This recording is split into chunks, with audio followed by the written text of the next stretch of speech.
Este es un programa de BTR.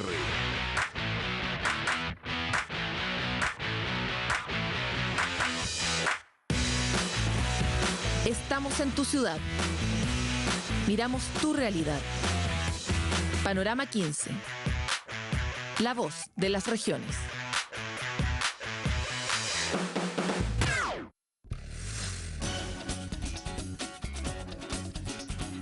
¿Cómo están? Bienvenidos todavía a Panorama 15. Saben que pronto vamos a cambiar el nombre a la luz de la nueva región que se integra al territorio, que nos ha impedido mantener este nombre, pero hoy vamos a continuar con esta línea que hemos impulsado de revisar cuáles son las propuestas de los candidatos a la presidencia de Chile respecto de lo que nos acostumbramos a hablar en este programa, que es descentralización, desarrollo regional, cómo se van a impulsar o no los territorios, cuál es la mirada que tiene el candidato en cuestión sobre cómo debiera estar articulado Chile y cómo debiera priorizar sus recursos y sus oportunidades. El día de hoy vamos a hablar con Carolina Goich, candidata a la presidencia por parte de la Democracia Cristiana. Muchas gracias, Carolina, por estar con nosotros. No, gracias, Paloma, un gusto. Y en eso partir saludando a la nueva región de Ñuble. Justamente se promulgó la ley el fin de semana, estaban muy contentos y yo creo que hay una lucha en conjunto que dieron y que ganaron. Sí, claro, y nosotros tenemos aquí un entuerto, pero tenemos que resolver rápidamente un nuevo nombre. Sería muy indigno ser un programa para la descentralización y tener un nombre para una región menos. Así que, bueno, vamos a partir hablando sobre la agenda. Usted ha sido candidata, ha sido promotora más bien de la agenda de descentralización de este gobierno y ha participado muy de cerca, primero con los resultados que arrojó la primera comisión presidencial para la descentralización y el desarrollo regional. Y una de las cosas que se acordó por unanimidad fue la necesidad de la elección directa de intendentes. Sin embargo, estamos en este momento con una elección directa de gobernador regional ahora postergada. ¿Cuál es su postura sobre este punto y cómo lo va a impulsar o no en su próximo gobierno? Bueno, primero, una de las grandes frustraciones, donde uno dice, una cosa son los discursos, las palabras bonitas, no hay candidato que en esta época no se comprometa con las regiones, pero esto es muy importante para quienes viven en las regiones, lo importante es la acción, es qué pasa cuando votan.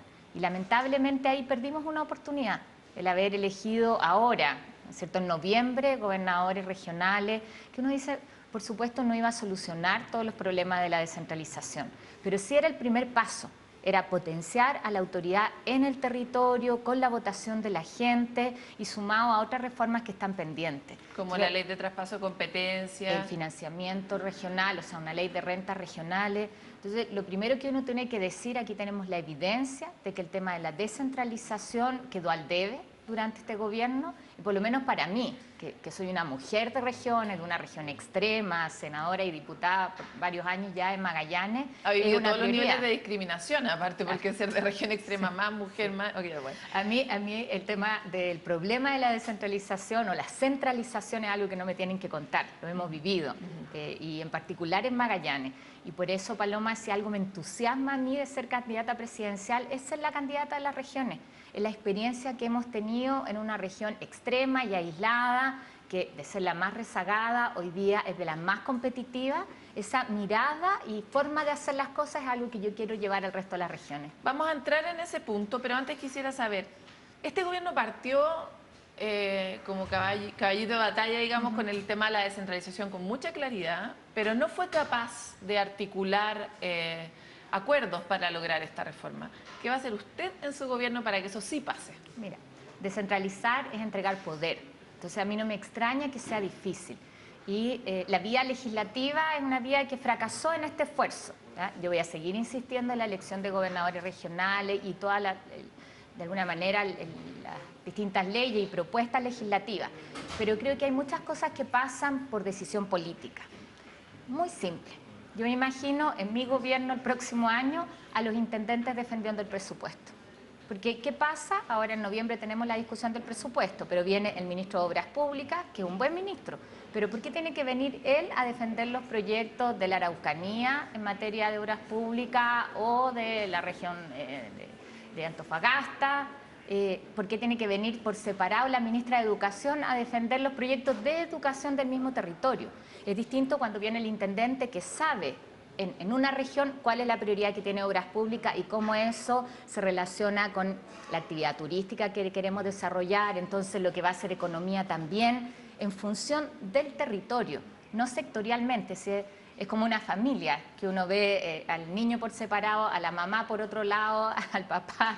Claro, pero ahí eso hay una supone, decisión política primero. eso supone también desde la política tomar una decisión técnica. ¿A qué voy? En el fondo, los intendentes hoy día son un cargo de confianza del presidente, que no necesariamente siempre tienen las distinciones que se requieren para administrar adecuadamente un territorio y que además duran... Hay un estudio que dice que duran 1,3 meses, 1,3 meses en promedio los intendentes en el Yo cargo. tenía 2 años, pero Por lo tanto, ahí hay una decisión que usted va a tener que tomar primero para no ceder a las presiones del cambio de los intendentes, pero por otro lado para permitirle que se empoderen y estén en condiciones de presentar eso ahí.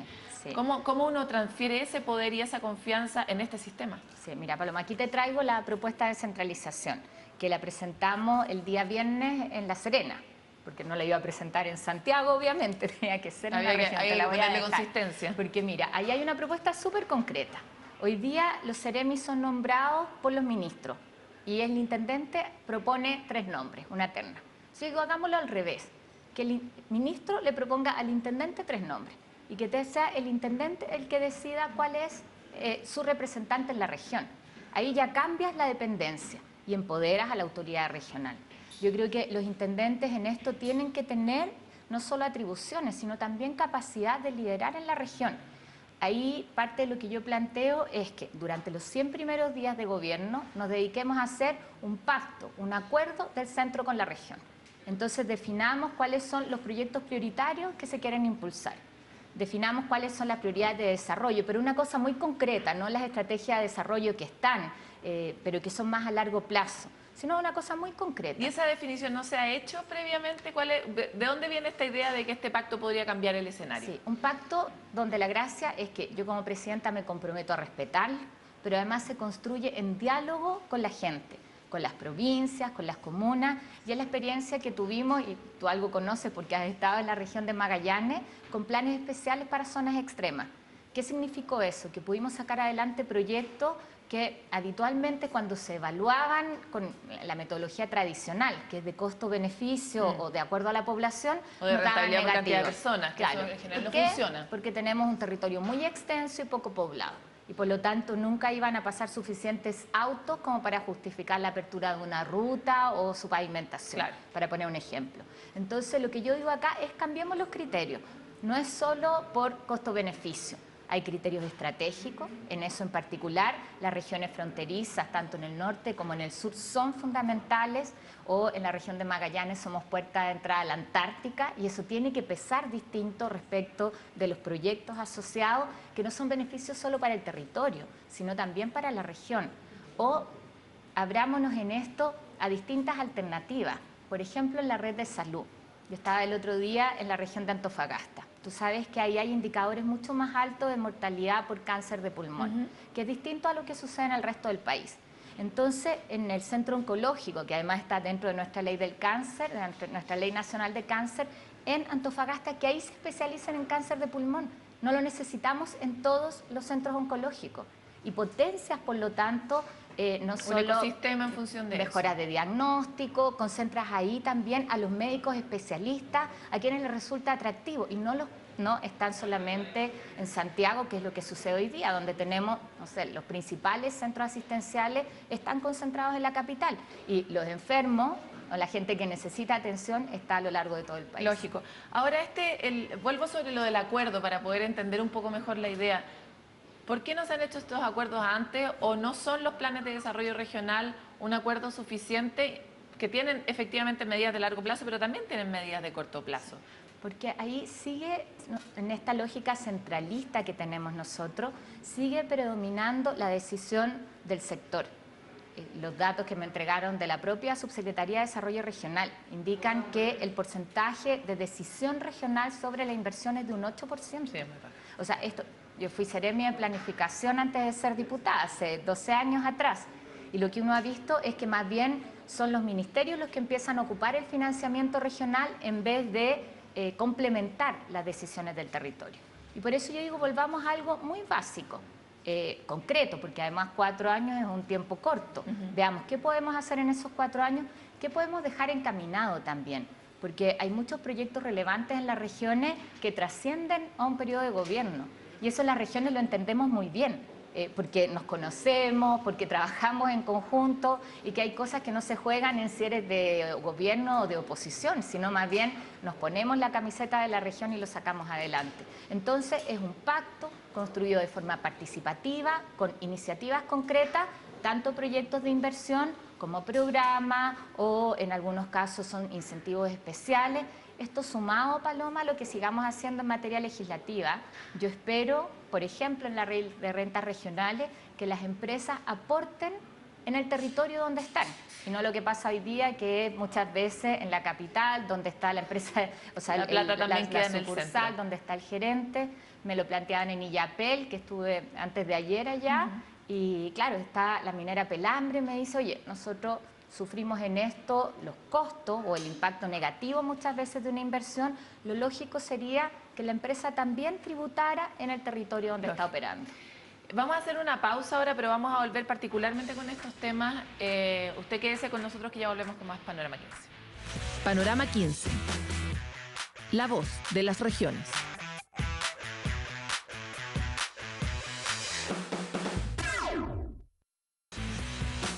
Panorama 15.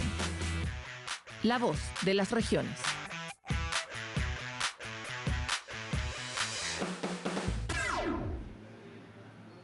Estamos revisando cuáles son las propuestas de la candidata a la presidencia, Carolina Goich, para la descentralización y el desarrollo regional. Veníamos hablando sobre las cosas higiénicas, ¿verdad? La elección directa de intendentes, cómo uno puede generar mejores condiciones para las regiones también, solamente con voluntad política. Pero quisiéramos entrar un poco en los temas económicos. Existe este supuesto desde el mundo más conservador respecto de la descentralización, de que descentralización es sinónimo A, de caos, B, probablemente de baja en la certeza financiera del país, podríamos decirlo de alguna forma. Y también está este escenario que venimos viviendo ya hace más o menos 5 años, en que es bastante difícil levantar un proyecto como se hacía antes, como a la mala, digamos, como quiero hacer este proyecto aquí, porque ahora sí hay una comunidad que cree que puede defender sus derechos, y la cuestión se está poniendo un poco color de hormiga. Ha caído la inversión por razones globales, pero también por razones territoriales, porque cuesta mucho, en el fondo, levantar los mismos proyectos que antes era muy fácil sacar. Entonces, ¿cuál es su mirada sobre cómo se resuelve este entuerto, cómo se construye capital social en las regiones para poder articular armónicamente los distintos usos del territorio? Lo primero es una definición para mí. Todos estamos preocupados del crecimiento. Para mí también es una prioridad. Ahora, uno dice un crecimiento inclusivo. Eso también incorpora a las regiones. De repente pareciera que el crecimiento tiende a concentrar, solo en Santiago, ¿no es cierto? claro. También incorpora a la región. Pero además uno de los principales obstáculos, yo creo, para el crecimiento es la centralización. Nosotros dejamos de aprovechar potenciales que tenemos tan diversos. Mira, yo he estado recorriendo a propósito de la campaña, y porque yo digo creo en las regiones, quiero ser la presidenta de las regiones, eso también se demuestra en hechos. Entonces he estado desde Pica y Pozo Almonte en el norte hasta mi región en Puerto William, y pasamos por Dalcahue, por Chiloé, por Castro, tratando de estar en lugares que son capital regional, pero también en las comunas más pequeñas. Y ahí uno dice, hay desde el norte el potencial en energía solar que no hemos aprovechado y que podríamos aprovechar en proyectos de largo plazo. Uno dice en investigación y en desarrollo, ahí es donde tenemos que apostar.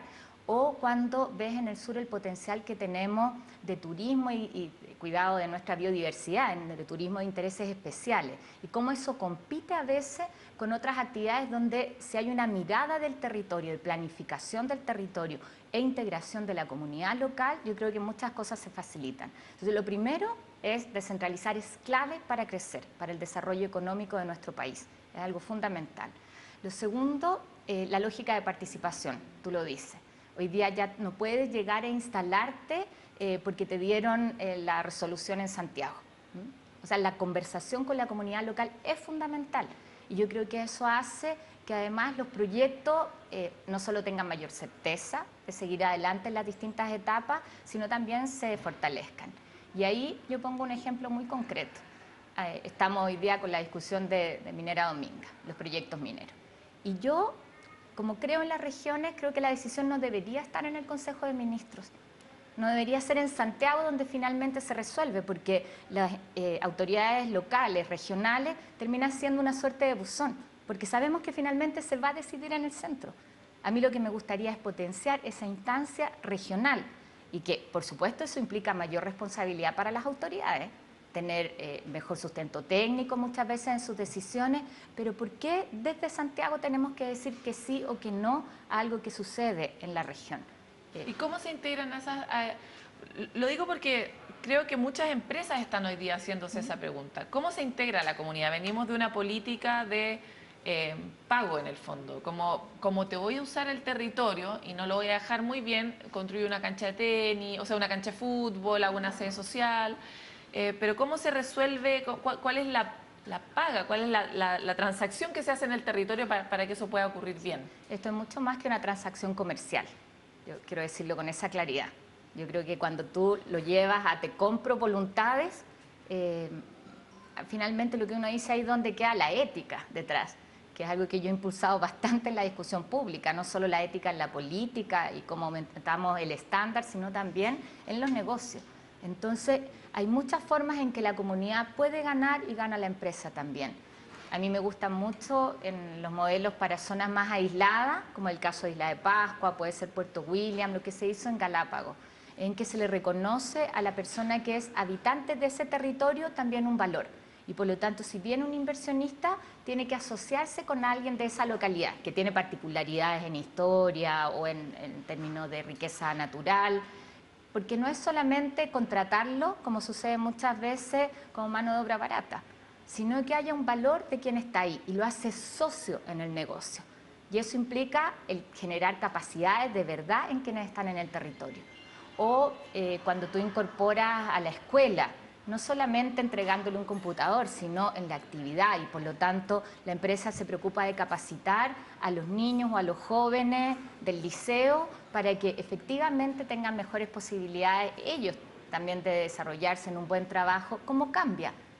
Pero esto significa entender que la comunidad es parte también del desarrollo.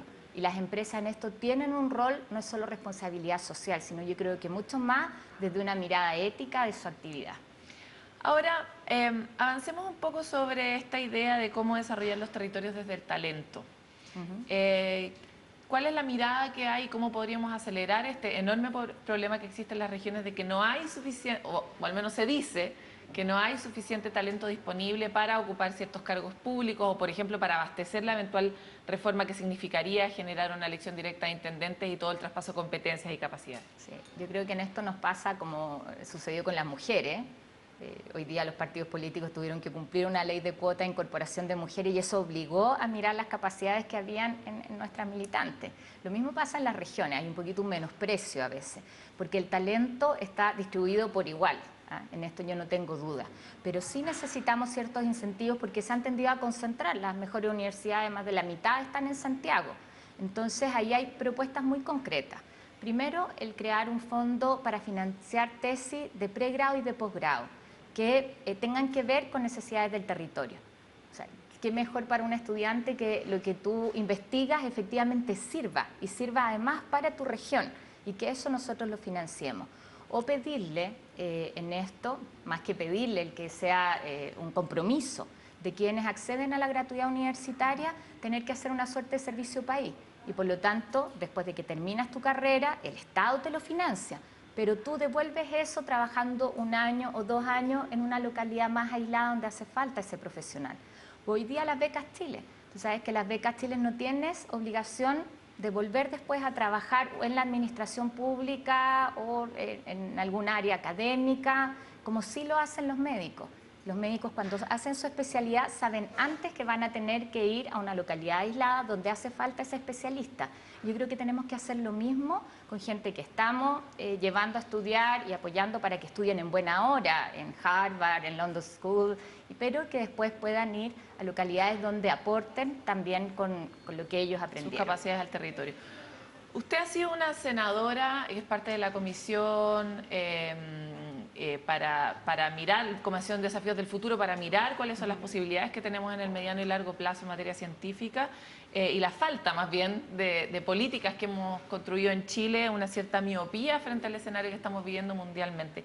¿Cuál va a ser su mirada y su postura en los temas científicos en un próximo gobierno para cambiar un poco este mapa? Sí, bueno, ahí ya comprometimos duplicar la inversión que vamos a hacer en materia de innovación, investigación y desarrollo. Estamos sacando adelante el Ministerio de la Ciencia y Tecnología e Innovación, sumamos nosotros, y espero que eso lo dejemos hecho ya para el próximo gobierno, pero a mí me parece que es fundamental.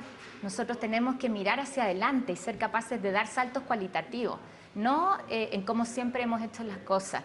Hoy día el futuro y el desarrollo, el crecimiento pasa por la innovación, pasa mucho más por la economía de los servicios que por la extracción primaria de recursos naturales. Cuando nosotros hablamos de, en esto, diversificar nuestra matriz productiva, si no lo hacemos apostando a la investigación aplicada, va a ser imposible. Y en eso yo creo que desde cómo pensamos la educación, en la primera infancia, potenciando talentos, no institucionalizando muchas veces. Yo tengo una apuesta ahí en todo lo que tiene que ver con educación técnica. Queremos poner el foco ahí, pero eso significa también apostar a creatividad asociado a las necesidades del territorio, lo que damos como oferta de investigación técnica, haciendo de nuestros centros de formación más bien centros de articulación, que permitan efectivamente desarrollar iniciativas. Ahora, nos queda muy poco tiempo, entonces, ¿qué es lo que usted ha aprendido en el territorio de Magallanes que debiera poder aprovechar como un aprendizaje en el territorio nacional? Sí, yo quiero llevar la experiencia que tenemos en Magallanes de trabajar en conjunto al resto de las regiones. Primero, la mirada de mediano plazo. Segundo, el trabajo en conjunto.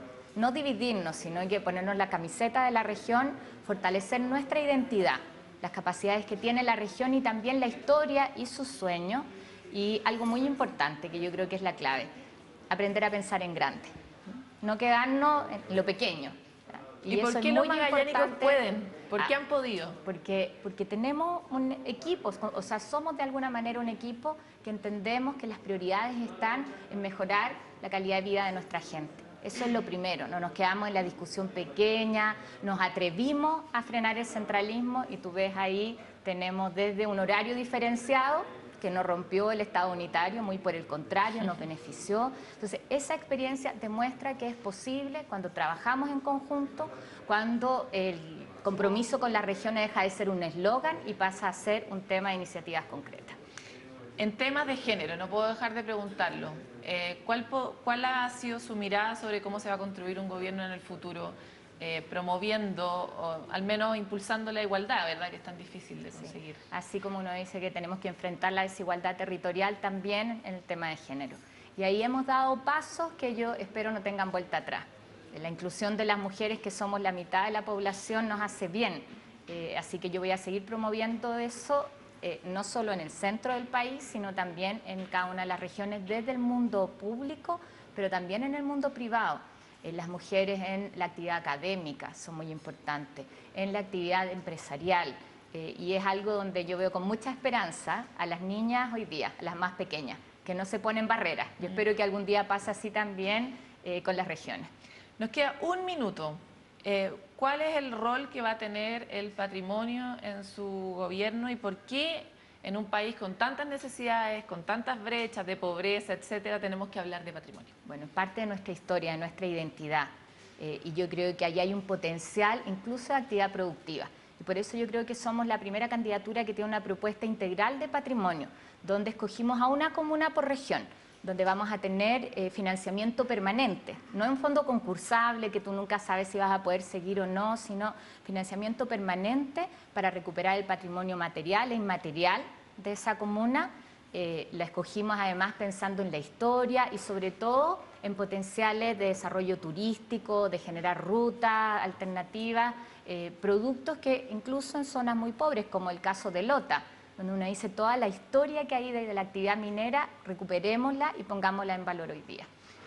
Se nos acabó el tiempo, pero agradecemos mucho que haya estado aquí en Panorama 15. Muchas gracias. Podríamos hablar largo de las regiones, un tema que, como ves, a mí me entusiasma mucho. Sí, esperamos tenerla de nuevo hablando de esto en todo caso, porque esta es la primera de las conversaciones. Muchas gracias.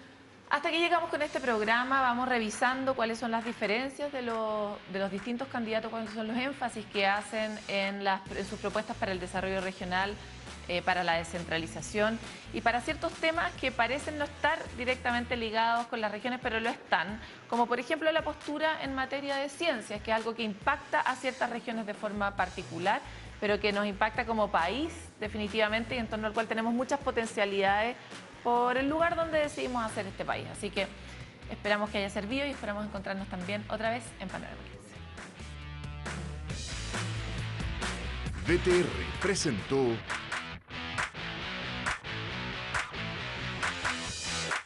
Estamos en tu ciudad. Miramos tu realidad. Panorama 15. La voz de las regiones.